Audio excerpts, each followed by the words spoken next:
Welcome back to The Explainer. Okay, let's jump right into this because we've got a lot of ground to cover. Today, we're tackling a massive, incredibly common challenge in the clinical environment. How exactly do we safely decontaminate complex clinical devices without utterly destroying them in the process? We're going to focus strictly on how core decontamination principles are applied to highly specific equipment types and why the manufacturer's instructions for use, the almighty IFU, must drive absolutely every single move we make. It's a fantastic question, isn't it? What actually breaks more monitors, microbes or the wrong cleaning wipe? Honestly, this perfectly highlights the intense tension we face every single day. We're constantly balancing the need to kill dangerous pathogens with the need to preserve incredibly delicate electronics. You might have the best intentions in the world, but if you grab the wrong chemistry, you aren't just cleaning a screen, you're literally melting it. So, validating and strictly following manufacturer instructions isn't just a polite suggestion, it is the fundamental rule of equipment survival. All right, here's our roadmap for today's explainer. It's essentially a gauntlet. We're going to start with the Universal Device Framework, and then we'll apply it to high-touch electronics, cold storage devices, high-risk centrifuges, and finally, delicate data loggers. So kicking things off with Section 1, the Universal Device Framework. Think of this process as a beautifully simple yet absolutely critical diagnostic tool. It's a universal mental model you need to apply to every single piece of equipment you handle. Whether you're looking at a flexible endoscope, a vital signs monitor, or a laboratory centrifuge, you have to run through these 5 specific steps. First, identify the device hazards. Second, locate those sneaky, hard-to-clean areas where soil loves to hide. Third, note any chemical compatibility cautions. Fourth, review the IFU always, no exceptions. And fifth, check your escalation triggers. You absolutely must run this framework to diagnose every device you encounter. And that all builds directly to that critical 5th step, the escalation triggers. Essentially, your red flags. If you walk up to a device and its decontamination status is unknown, or if you suspect high-risk biological contamination, or maybe you spot damage, leaks, fluid ingress, or simply that the method required isn't actually in your IFU, you stop. Full stop. You immediately quarantine the physical item and you escalate it to infection control or a specialist. You never just press on and hope for the best.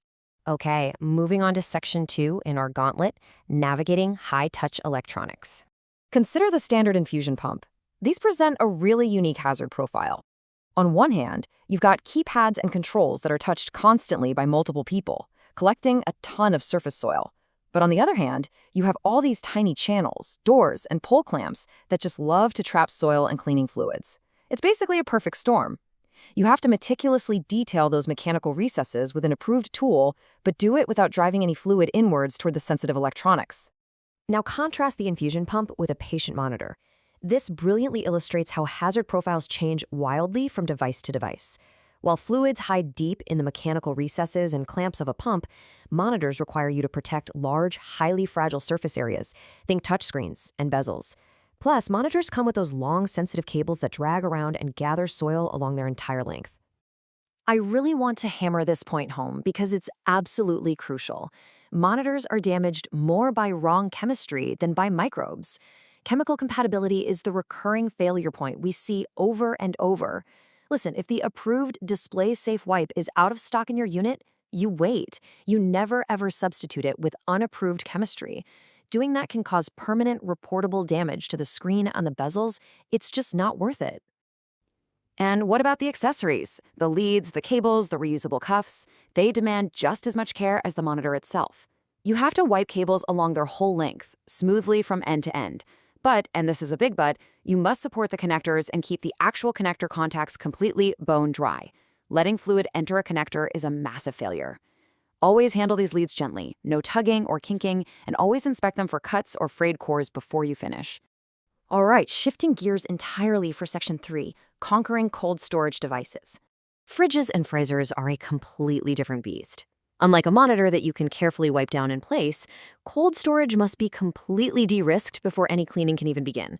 First, you have to completely empty out all the contents. Then, you clean the interior, the shelves, the drawers, and underneath all those removable parts. Next, you meticulously handle all the condensation and drainage.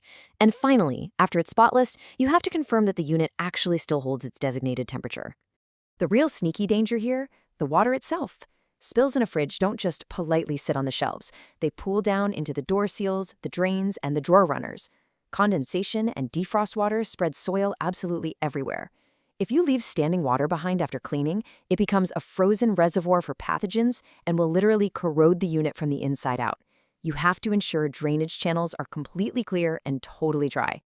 So that brings us to your release checks. Okay, you've used the approved cleaners, everything is completely dry. But wait, you aren't done. If the fridge has a calibration-sensitive temperature probe, you have to verify it according to the IFU. And, most importantly, you have to confirm it actually holds temperature. Because releasing a perfectly clean fridge that fails to hold its set temperature, that's still a total failure of the device. Let's elevate the stakes a bit in Section 4, Handling High-Risk Centrifuges. Centrifuges combine severe mechanical risks with incredibly high biological risks. Contamination inside these machines loves to hide in the worst possible places. We're talking inside the rotor, deep down in the buckets, all around the chamber, and trapped within those tiny O-ring seals. If a biological sample has leaked, these are exactly the areas that are going to grab and hold that hazardous residue. Now, this illustrates a hard boundary line that every single sterile processing professional needs to memorize. Routine cleaning, where you remove the rotor and buckets per the IFU, only happens when the centrifuge is completely safe and its status is 100% known. If there is even a hint of suspected biological contamination, that is an immediate stop and escalate scenario. Why? Because popping open a soiled rotor creates a massive aerosol risk. If you suspect a leak, you quarantine it and escalate to infection control immediately. So, the golden rule for centrifuges is strict, unwavering adherence to the IFU. You have to follow rotor-specific cleaning restrictions. Never, ever improvise your disassembly methods, and definitely don't guess at cleaning agents. If you put a centrifuge back together incorrectly after cleaning it, you're introducing a mechanical imbalance risk that can cause the device to literally tear itself apart at thousands of RPMs. Do not go rogue here. Finally, we've reached our last challenge in Section 5, Protecting Delicate Data Loggers. These little devices might be small, but the consequences of mishandling them are huge. For instance, the sensor tip is incredibly delicate and calibration critical. The data ports must be kept completely dry at all times, and you absolutely must preserve the legibility of the critical device labels. Wiping these down requires a very steady, careful hand to decontaminate the outer shell without harming the digital integrity inside. If you wipe away a label, you don't just grab a Sharpie and write a new one, you quarantine it. Let's clear something up real quick. We see the term water-resistant on these loggers all the time, but in this specific context, water-resistant simply means it's capable of being carefully wiped down following the IFU. It absolutely does not mean immersible. If you dunk a water-resistant logger in fluid, you will instantly destroy the device, and much worse, you'll destroy all the undownloaded data it's holding. So your strict final checklist for data loggers goes like this. First, if your procedures require it, download and protect the data before you even start handling the device. Second, use wipe-only methods approved by the IFU. Third, never ever immerse the logger. And lastly, always verify the calibration status post-cleaning.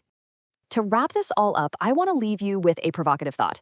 The next time you walk up to an infusion pump, a centrifuge, or a simple data logger, ask yourself, are you just wiping down a device? Or are you actively protecting its calibration, safeguarding its critical data, and extending its operational lifespan? When you actually let the manufacturer's instructions for use drive your entire process, you transition from just cleaning to becoming a true steward of the equipment. Thanks so much for joining me on this explainer, and I really hope this mental framework serves you well out there in the field.